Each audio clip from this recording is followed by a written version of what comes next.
Alrighty, beautiful and strong people. Welcome back to lesson 5 of the squat mastery. Tension.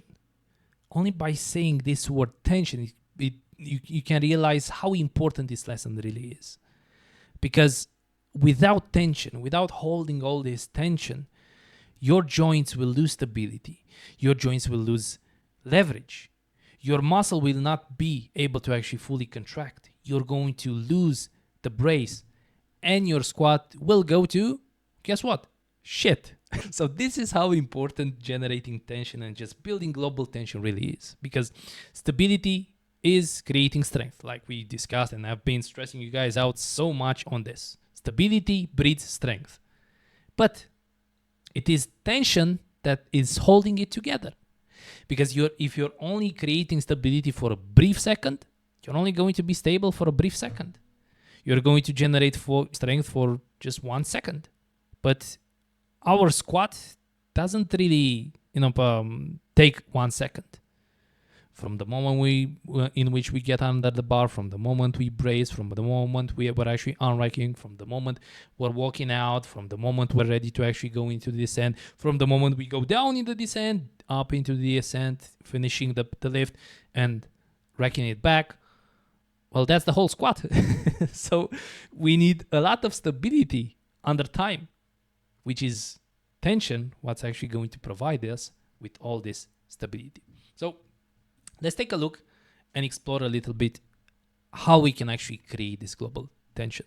I really love this quote, and this quote, and with the idea of setting up in position, staying in position, and finishing in position, is actually coming from Coach Kyle from USPA. He's the head coach of USPA, and he is also pretty much the owner of Kabuki Strength.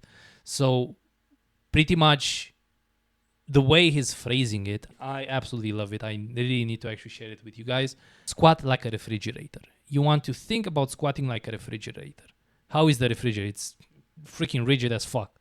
Okay, so that's how you want to squat, because squatting like a refrigerator is going to assure that your joints are the most stable they can possibly be. The bar path is stable on your back. You can actually keep the bar path into your midfoot, and you can actually generate all that force against the barbell. So you can pretty much express your strength in its full capacity doing so.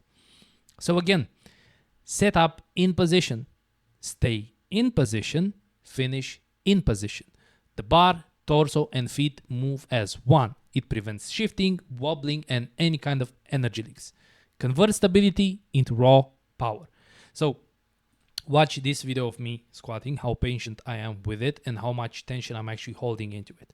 So when I'm getting under the bar, I'm bracing, I'm pulling the bar into me. When I'm getting under it, I'm starting to actually root my feet. So I'm driving that feet against the ground.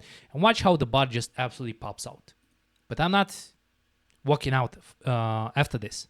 I'm letting the bar settle. And after that, I'm doing 1 foot back, letting it settle, bringing another foot out, let it settle, get my stance, root my feet. My gaze is still fixed to a certain point. I'm rebracing, going down, and bam, it just absolutely flies. I'm still staying in position, I'm still braced, and just after that, I'm bringing the bar to the rack.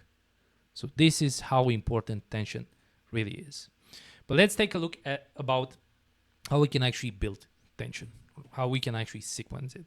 Okay, we want to start off either by pulling the bar into our back, engaging our lats, or just bracing fully before lifting the bar. Okay, so you're going to notice me in here. I'm pretty much I'm bracing first. After that, I'm pulling the bar into me. Right now, the bar is absolutely connected with me. I am in position. My torso is in position. My whole being is in position. I'm starting to root my feet against the ground, and the bar just wants to pop out. I'm keeping my gaze fixed. Whoops. Let's return to this one. I'm keeping my gaze fixed, and you're going to notice that it's not moving at all. So watch how I'm fixed. And as I'm actually walking out, first of all, I'm letting the bar settle with each step, but my gaze does not change.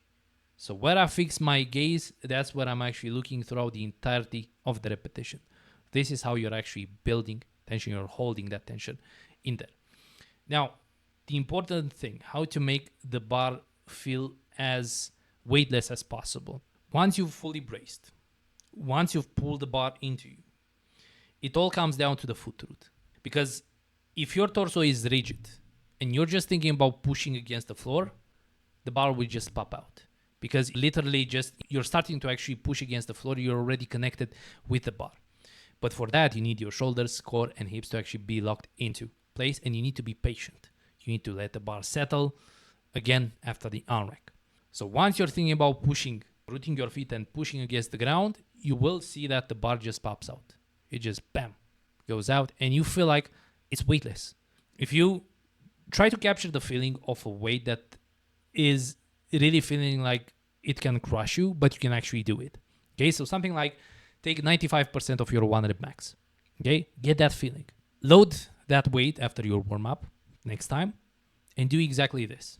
So create all that tension in, okay? Pull the bar into you, engage your lats, fully brace, and think about pushing the floor away, and you're going to see how easy the bar will actually feel on your back. But from the moment in which you let the air out, it's going to start to feel heavy. So that's why you have to keep the brace locked in. So head locked, this is going to control your spine alignment. Your hands need to actually be firm on the grip. You don't want to open it up. You want to keep the bar gripped. You want the elbows under the bar to actually support the lat engagement. Tension is stability. Stability equals power. As common mistakes, getting back to it, just rushing the arm rack. You do not get the opportunity to actually let the bar settle. You do not get the opportunity to really build that tension in there. And you're also exposing your body to stability demands, which is going to be a huge leak of strength and a huge leak of energy, which will, of course, that's going to transfer on your squat and is going to show on your squat. Another common mistake, losing brace mid-setup. So you're finishing the arm rack, walking out, you're letting all the air out, you're letting all the brace down, and you're trying to re-engage it. Well, you're not going to be able to actually re-engage it fully like you actually did when you were under the bar before the arm rack. So you want to take your time to fully brace and hold as much of it until the body is back into the rack. Feet not rooted. Your feet will start to shift, will start to actually dance around, and you're not going to be able to actually create that solid base, that solid platform from which you're actually pressing against the floor. And the last common mistake, hands opening up on the bar, which will make the bar roll on your back, which will make the bar actually feel foreign.